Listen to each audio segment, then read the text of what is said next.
Welcome to Samba Samba. Enjoy the video. You begin by making sure your iPad is updated and your data is backed up. This avoids surprises.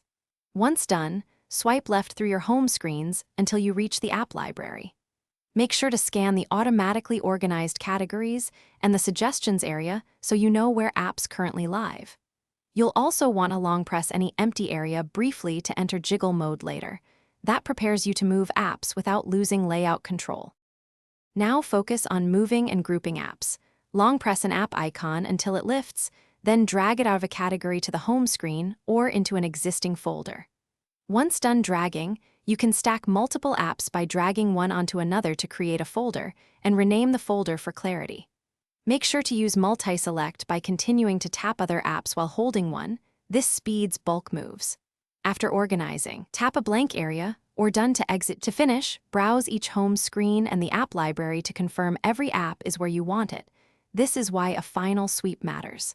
If an icon is missing, make sure it isn't hidden by screen time restrictions or removed.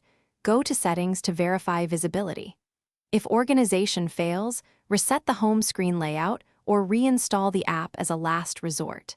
If icons still don't appear, restart the iPad. That simple restart often resolves transient display or indexing issues. Thanks for watching.